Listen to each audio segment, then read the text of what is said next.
नाम है सौरभ पटेल और मैं स्वागत करता हूं आपका अपने YouTube channel mister SP point में। दोस्तों आज हम 2019 का बीएड प्रवेश परीक्षा 2019 के जो 50 आपके सामान्य ज्ञान प्रश्न थे वो लाया हूं। प्रथम प्रश्न पत्र के 50 सामान्य ज्ञान के प्रश्न हैं। बेहतरीन आपको आज मैं बताने वाला हूं कि ये कौन कौन से प्रश्न आए थे, उनके बारे में विस्तृत जानकारी भी आपको संपूर्ण देते हुए हम चलेंगे। तो सबसे पहला प्रश्न क्या था साथियों, देखिएगा, निम्नलिखित में से कौन सा सिंधु घाटी सभ्यता से संबंधित नहीं है। आपको मैं बताया था पिछले वीडियो में, जिसमें हमने बताया था सिंधु घाटी सभ्यता के जो 6 प्रमुख स्थल थे उनके बारे में बताया था। ऐसे ही प्रश्न पूछे जाएंगे। तो कौन सा स्थल जो है वो संबंधित नहीं है सिंधु सभ्यता से, देखिए उसका ऑप्शन है ऑप्शन नंबर सी, पाटलिपुत्र।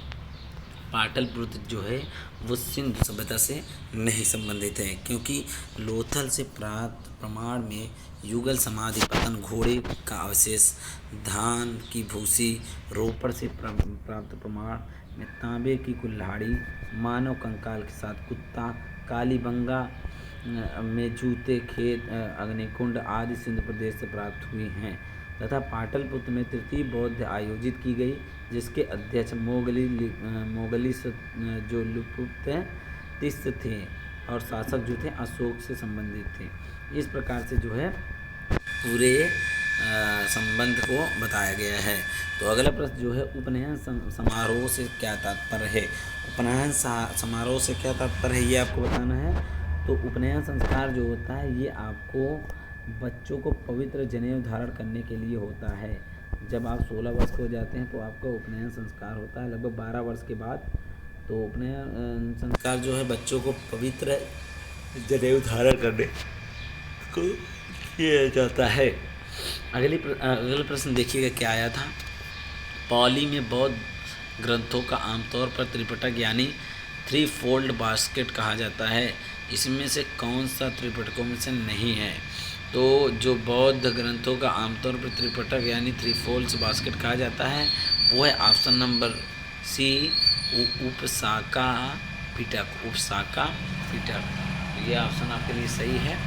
ठीक है, नेक्स्ट क्वेश्चन की ओर चलेंगे साथियों।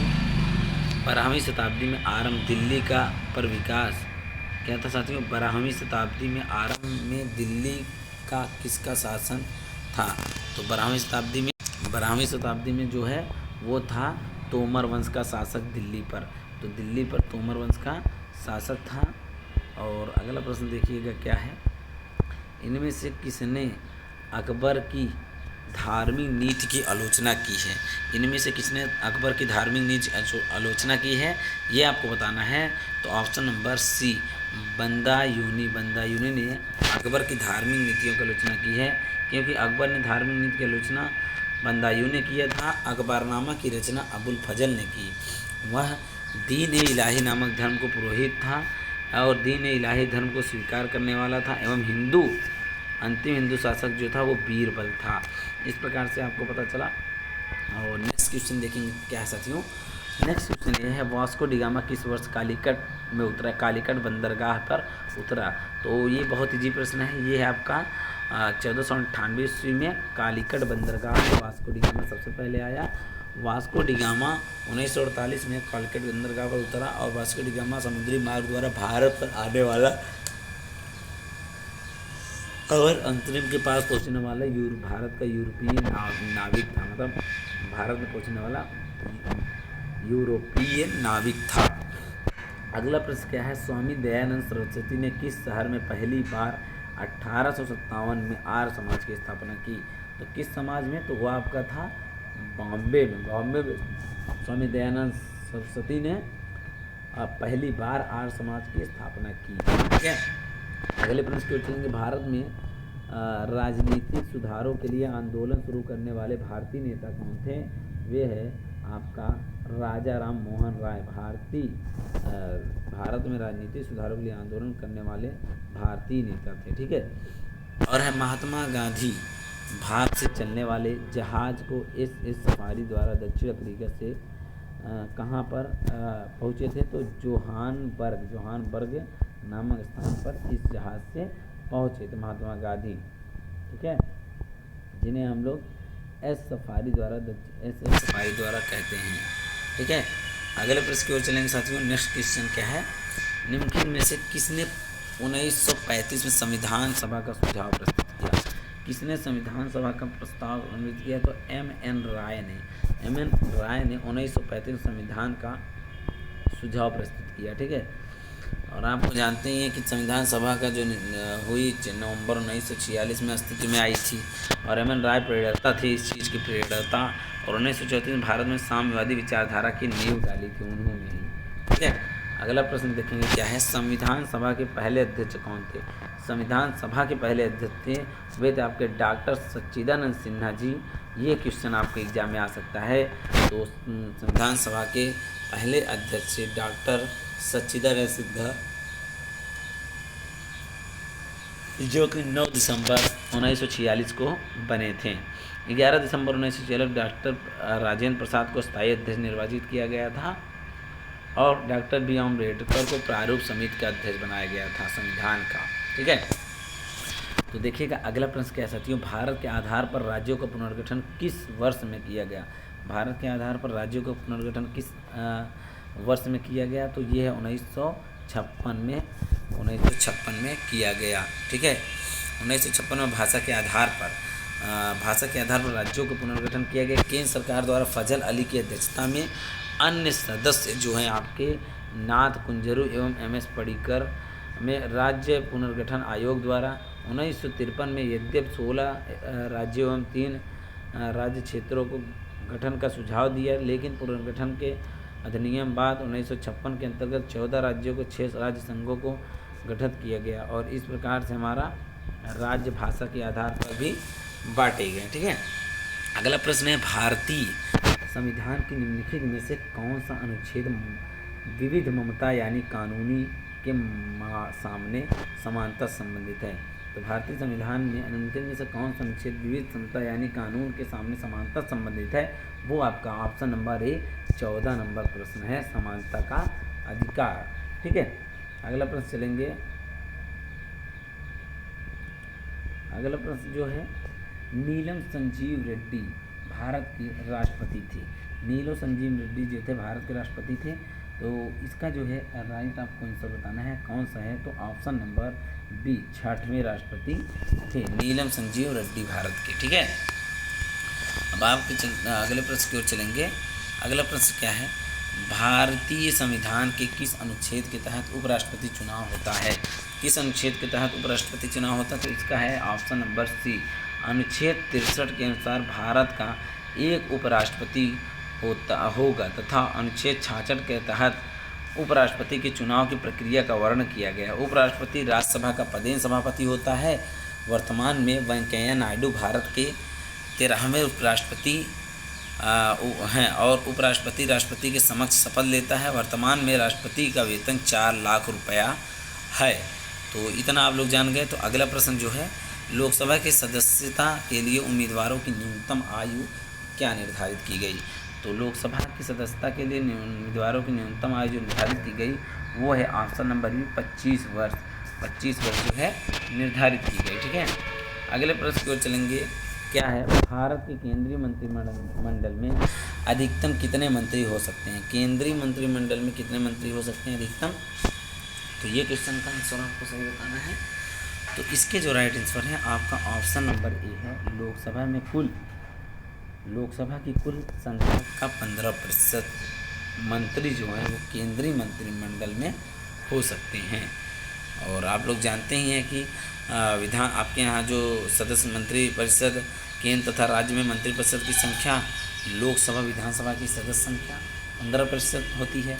और 91 संविधान संशोधन 2003 के तहत जिन सदस्यों से संपूर्ण सदस्य संख्या 40 है, वहाँ मंत्री परिषद की सदस्य अधिकतम 12 होती है। ठीक है। अगला प्रश्न चलते हैं, जो 18 नंबर प्रश्न है, इसका राइट आंसर बताना है। भारत में किसी राज्य के राज्यपाल का नियुक्ति प्राधिकारी निम्नलिखित में से कौन होता है? ठीक है। इसका जो सही ऑप्शन है वो है ऑप्शन नंबर सी, भारत के उपराष्ट्रपति द्वारा। ठीक है। भारत के उपराष्ट्रपति द्वारा भारत के संविधान भाग 6 में 153 और 167 तक में राज्यों के राज्यपाल का वर्णन किया गया है। और राज्य के कार्यपालिका का प्रमुख राज्यपाल होता है प्रत्येक राज्य का एक राज्यपाल होता है। एक राज्यपाल एक से अधिक राज्यपालों की अधिक नियुक्ति की जा सकता है। इनकी नियुक्ति भारत की राष्ट्रपति द्वारा 5 वर्षों की अवधि के लिए किया जाता है, लेकिन यह राष्ट्रपति के प्रसाद पर्यंत कार्य करते हैं। ठीक है, तो अगले प्रश्न की ओर चलेंगे अब हम लोग। अगला प्रश्न क्या है? 19 नंबर प्रश्न है, भारत में राज्यों में मुद्रा बिल होने के लिए एक बिल को क्या करना है, कौन प्रमाणित करता है? तो एक बिल को कौन प्रमाणित करता है, तो इसका राइट आंसर बताना है। तो ऑप्शन नंबर ए, राज्य विधानसभा का अध्यक्ष। ठीक है साथियों, राज्य विधानसभा का अध्यक्ष। अगले प्रश्न की ओर चलेंगे, भारत में महिलाओं के लिए आरक्षण उपलब्ध है। भारत में महिलाओं के लिए जो आरक्षण उपलब्ध है वो कहाँ पर है, ये आपको बताना है। तो वो ऑप्शन नंबर जो है आपका सी है, पंचायती राज निकायों पर। ठीक है, पंचायती राज निकायों पर। 21 जून को दोपहर को सूर्य स्थित एक कदम सिर के ऊपर है, ऊपर कहाँ पर होती है? तो आपको बताना है ये कहाँ पर होती है।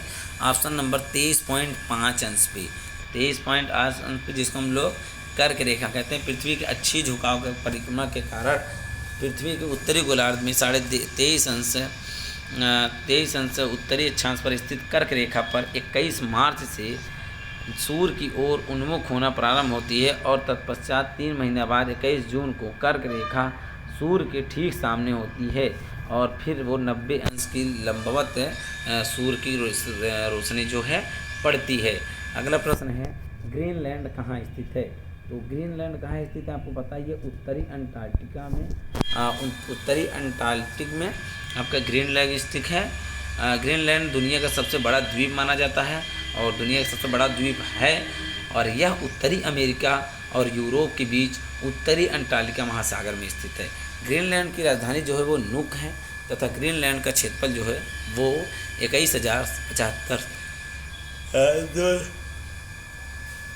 2,17,500 है। ठीक है, अगले प्रश्न की ओर चलेंगे, समुद्री जल का औसतन खारापन होता है।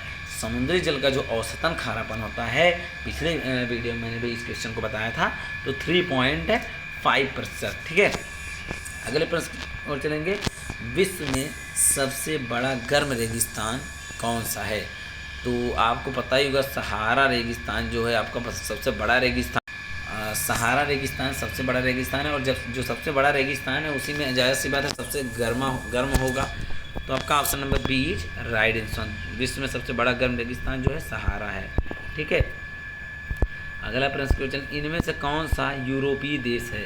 कौन सा यूरोपीय देश है? बुल्गारिया, सूडान, बेनिन, घाना। तो इसमें आपको पता ही हो गया होगा, पहला क्वेश्चन यदि आप पढ़े हैं अच्छे से तो ए नंबर ऑप्शन मार देंगे। ठीक है, अगले प्रश्न की ओर चलेंगे, आपको बताना है 26 नंबर प्रश्न, पेंटागोनिया कहाँ स्थित है? पेंटागोनिया कहाँ स्थित है? तो अर्जेंटीना में। Option A number is right answer. पेंटागोनिया एक पठार क्षेत्र है जो दक्षिणी अमेरिका के महाद्वीप के अर्जेंटीना और चिली में स्थित है। इसका दक्षिणी भाग मरुस्थली है। ठीक है, इसके बारे में हम लोग जानेंगे। अगला प्रश्न, निम्नलिखित में से किस नदी का समागमन अरब सागर में होता है? समागमन अरब सागर में होता है तो वो नदी आपका नर्मदा नदी है। ठीक है, नर्मदा नदी का जो अंत होता है वो 1312 किलोमीटर है, विंध्याचल पर्वत श्रेणी से स्थित अमरकंटक नामक स्थान से निकलती है, और इस नदी का समागमन जो एंड्स होता है वो मुहाना होता है, खंबात की खाड़ी अर्थात अरब सागर में। यह पश्चिम दिशा की ओर बहने वाली सबसे लंबी नदी है। कौन नदी? नर्मदा नदी।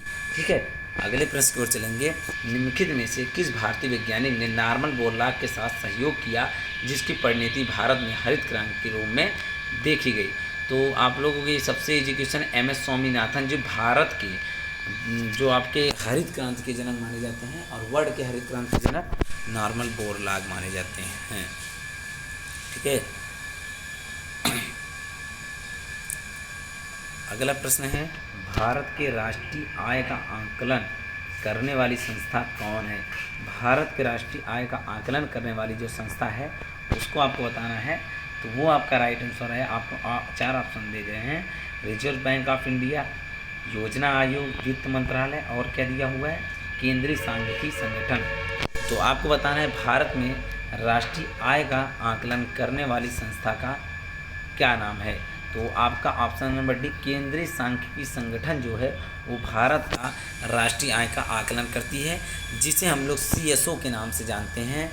इसकी स्थापना 2 मई 1951 को हुआ था, केंद्रीय मंत्रिमंडल के सचिवालय में की गई थी। CSO सांख्यिकी एवं कार्यक्रम क्रियान्वयन मंत्रालय के अंतर्गत कार्य करता है। CSO राष्ट्रीय आय का अनुमान के लिए उत्पाद विधि और व्यय को तीनों विधियों को भी प्रयोग करता है। ठीक है, अगले प्रश्न जो भारत में से क्या अप्रत्यक्ष कर श्रेणी में है? भारत में निम्न में से क्या अप्रत्यक्ष कर की श्रेणी में है? तो इसका जो राइट आंसर है ऑप्शन नंबर बी सेवा कर। सेवा कर जो है आपका सर्विस टैक्स जो होता है भारत के निम्न में से अप्रत्यक्ष कर की श्रेणी में है। ठीक है, आपको पता ही होगा 3 प्रकार के कर लगते हैं। सेवा कर किसी भी व्यक्ति द्वारा प्रदान की गई सेवाओं पर लगाया जाता है। इस प्रकार का भुगतान करने की जिम्मेदारी जो होती है सेवा प्रदाता की होती है। डायरेक्ट कर यह एक अप्रत्यक्ष कर है, डायरेक्ट कर नहीं है, क्योंकि इनडायरेक्ट टैक्स है, क्योंकि यह सेवा प्रदान द्वारा जो अवधि की सेवा से प्राप्तकर्ता को वसूल किया जाता है। केंद्रीय उत्पाद शुल्क तथा सीमा शुल्क अप्रत्यक्ष कर हैं, और इस प्रकार के कर जो हैं डायरेक्ट कर हैं, क्योंकि अप्रत्यक्ष कर जो हैं इनडायरेक्टली होते हैं, और इनडायरेक्टली आयकर संपत्ति में भी होता है, और आय जो निगम होती है वो प्रत्यक्ष कर होती है। ठीक है, अगला प्रश्न है 31 नंबर प्रश्न है 2011 की जनगणना के रिपोर्ट के अनुसार निम्नलिखित में से किस राज्य की जनजातीय जनसंख्या नहीं है? तो जनजातीय जनसंख्या नहीं है किस राज्य की? तो उसका ऑप्शन जो है आपका ऑप्शन नंबर ए हरियाणा में, हरियाणा इज राइट आंसर। ठीक है, नेक्स्ट क्वेश्चन देखेंगे कायाकल्प और शहरी परिवर्तन के लिए अटल मिशन AMRUT अमूर्त किस मंत्रालय के अधीन है? तो इसको आपको पता होगा ऑप्शन नंबर ए आवास और शहरी मामले में, आवास और शहरी मामले में। कायाकल्प जो है शहरी परिवर्तन के लिए अटल मिशन आवास और शहरी मामले के अंतर्गत आते हैं। इस योजना को जून 2015 में प्रधानमंत्री नरेंद्र मोदी ने शुरू किया था। अगला प्रश्न है कृत्रिम वर्षा के लिए प्रयुक्त किया जाता है? तो ये क्वेश्चन बहुत इजी है साथियों। कृत्रिम जो वर्षा है उसके लिए क्या प्रयोग किया जाता है? सिल्वर आयोडाइड का प्रयोग किया जाता है। ठीक है, सिल्वर नाइट्रेट को लूनर कास्टिक भी कहते हैं। सिल्वर आयोडाइड को प्रयोग कृत्रिम वर्षा के लिए करते हैं, लेकिन सिल्वर नाइट्रेट लूनर कास्टिक होते हैं। इसका प्रयोग मतदाता की समय मतदाताओं की उंगली पर लगाए जाने वाला निशान के रूप में होता है सिल्वर नाइट्रेट। ठीक है, सिल्वर ब्रोमाइन का प्रयोग फोटोग्राफी में होता है। ठीक है, ऐसे ऐसे प्रकार की चीज़ें का यूज कहाँ कहाँ होता है मैंने बता दिया। ठीक है, मोनोजाइट किसका अयस्क है? मोनोजाइट जो है वो किसका अयस्क है ये बताना है आपको। ऑप्शन नंबर बी थोरियम का जो है अयस्क जो ये आपका मोनोजाइट है। ठीक है, मोनोजाइट थोरियम का प्रमुख अयस्क है। यह केरल के मालाबार के समुद्री तटीय में मोनोजाइट रेत में सर्वाधिक पाया जाता है। विश्व का 75% थोरियम दक्षिण भारत में पाया जाता है। ठीक है, अगले प्रश्न की ओर चलेंगे। अगला क्वेश्चन क्या है? नेक्स्ट क्वेश्चन साथियों, क्लोरोफिल जलाया जाए तो क्या तत्व शेष बचेगा? क्लोरोफिल में फिल जलाया जाए तो कौन सा तत्व शेष बचेगा? तो क्लोरोफिल बताएंगे Mg। आपका डी नंबर ऑप्शन सही होगा, क्योंकि Mg जो है वो मैग्नीशियम होती है और ये भस्म हो जाती है, और भस्म मतलब क्लोरोफिल के जलाने के बाद यही बचती है। बाकी सब चीज़ें क्लोरोफिल भस्म हो जाती है, जो पौधों को प्रोटीन संश्लेषण, प्रकाश संश्लेषण तथा वसा संश्लेषण की क्रियाओं के लिए आवश्यक होता है। इसकी कमी से पौधे जो हैं वे पीले पड़ जाते हैं, जिसे हम लोग कहते हैं क्लोरोफिल पौधों में हरे रंग का कारण होता है। ठीक है, पेड़ों पत्तियों में हरे रंग का कारण क्लोरोफिल होता है। देखिए अगला क्वेश्चन, निम्नलिखित में से कौन सा रोगों की तुलना में महिलाओं के लिए बहुत कम होता है? महिलाओं के लिए बहुत कम होता है। इसका राइट आंसर आपका है ऑप्शन नंबर डी वर्णांधता, कलर ब्लाइंडनेस। ठीक है, कलर ब्लाइंडनेस। अगला देखिए, एक ही समय दोनों तरफ कौन सा प्राणी देख सकता है? एक ही समय दोनों तरफ कौन सा प्राणी देख सकता है? तो वो आपका सरीसृप होता है, जिसे हम लोग गिरगिट कहते हैं। गिरगिट एक ही समय दोनों तरफ देख सकता है। एक सदस्य गिरगिट है जो पेड़ पर रहने वाले छिपकलियों जैसे होता है। अपने शरीर के रंग बदलने की क्षमता युग्मित अंगुलियों अंतरमाला और एक लंबी पतली तथा फैल सकने वाली जीभ के जानी जाती है। गिरगिट का एक समय दोनों तरफ देख सकती हैं। ठीक है।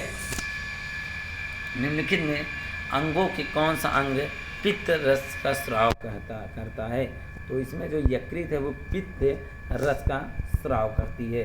अगले प्रश्न की ओर देखें। लाल रक्त कणिकाएँ जो थी वो किस भाग से बनती हैं? लाल रक्त कणिकाएँ आपको पता होगा ये आपके अस्थि मज्जा से बनती हैं। अस्थि मज्जा से लाल रक्त की कणिकाएँ शरीर में बनती हैं। ठीक है।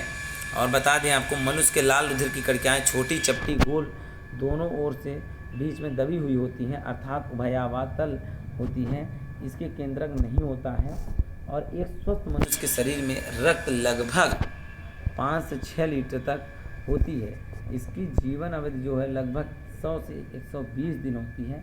लाल रुधिर कणिकाओं का निर्माण लाल अस्थिमज्जा से होता है और इसके अलावा आरबीसी की मृत्यु यकृत की प्लीहा में होती है। ठीक है। नेक्स्ट अगला प्रश्न है आपका, उच्छादन अनावरण पर किसी पदार्थ का वायु की नमी का अवशोषण करने का गुण होता है? तो ये है प्रस्वदेन। प्रस्वदेन क्या होता है? ये अनावरण करता है किसी पदार्थ को वायु से नमी में अवशोषण करने का गुण होता है। इसमें प्रस्वेदन कहा जाता है इसे। ALU का विस्तृत रूप है। ALU का फुल फॉर्म क्या है? तो ALU का फुल फॉर्म आपका एरिथमेटिक लॉजिक यूनिट होता है। ठीक है।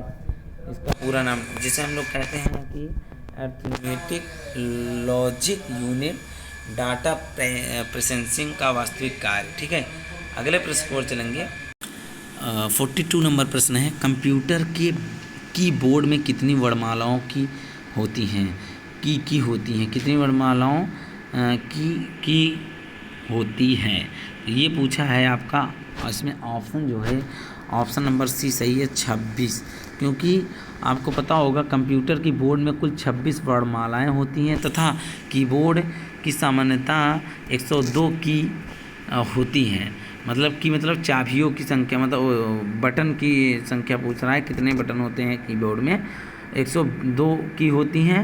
और की 3 प्रकार की होती हैं, अल्फ़ा न्यूमेरिक की, फंक्शनल की और स्पेशल की। ठीक है। तो ये प्रकार 26 वर्णमालाएँ होती हैं और 102 की होती हैं। ठीक है। अगला प्रश्न देखिएगा, निम्नलिखित में से कौन सा अजैविक नहीं है? कौन सा अजैविक नहीं है? तो ऑप्शन नंबर आपका डी इज राइट आंसर, कवक। कवक जो होता है विकल्प के अनुसार पानी, हवा व मृदा अजैविक घटक हैं, लेकिन जैविक घटक जो है वो आपका कवक है। जैविक घटकों के अंतर्गत पर्यावरण में रहने वाले सभी जीव जंतु सम्मिलित हैं जैविक घटकों के अंतर्गत। ठीक है। जिसमें जलचर, उभयचर एवं स्थलीय जीव आते हैं। प्रकाश एवं ताप जैविक घटकों के अंतर्गत पोषण एवं जीवित रहने के लिए जरूरी है। ठीक है। जैसे मृदा, आर्द्रता, हवा, स्थलाकृत। ये अगला क्वेश्चन है 44 नंबर प्रश्न, फ्लाई एस है। फ्लाई एस क्या है? तो फ्लाई एस है जो है आपका एस के लघु गुण हैं, फ्लाई एस। ठीक है। फ्लाई एस लघु उड़न राख बहुत सी चीज़ों जैसे कोयला को जलाने के निर्मित पदार्थ की महीन कणों को निर्मित करते हैं। ये हल्के कण उत्सर्जित गैसों के साथ ऊपर उड़ जाते हैं। जो राख के ऊपर की नहीं, जो राख मतलब ऊपर नहीं उड़ती, वह पेदी की राख कहलाती है। कोयले के चलने वाले विद्युत यंत्रों में उत्पन्न फ्लाई एस उड़न राख प्राय चिमनियों के संग्रहण कर ली जाती हैं। सभी फ्लाई एस में SiO2 और CaO होती हैं। अगला प्रश्न है, भारतीय वैज्ञानिकों द्वारा खोजी गई आकाशगंगाओं में सुपर कल्टर का क्या नाम है? सुपर कल्टर का क्या नाम है? जो सुपर क्लस्टर है, सुपर क्लस्टर का नाम है आकाशगंगा में जो खोजी गई थी भारतीय वैज्ञानिकों द्वारा। तो उसका जो आंसर है आपका option number D, Saraswati. Saraswati. ठीक है। अगले प्रश्न की ओर चलेंगे। अगला प्रश्न है, प्रतिवर्ष अंतर्राष्ट्रीय जनसंख्या दिवस कब मनाया जाता है? बेहतरीन प्रश्न आ गया आपके सामने। मैंने पिछले ही वीडियो में बताया था 11 जुलाई को आपका जनसंख्या दिवस मनाया जाता है, अंतर्राष्ट्रीय जनसंख्या दिवस। और आपको बता दें 15 अगस्त को स्वतंत्रता दिवस मनाई जाती है। 31 अक्टूबर को इंदिरा गांधी पुण्यतिथि राष्ट्रीय एकता दिवस के रूप में मनाया जाता है 31 अक्टूबर को। और 31 अक्टूबर को भी सरदार वल्लभ भाई पटेल जी का जन्म भी होता है। और इस प्रकार से राष्ट्रीय एकता दिवस मनाया जाता है।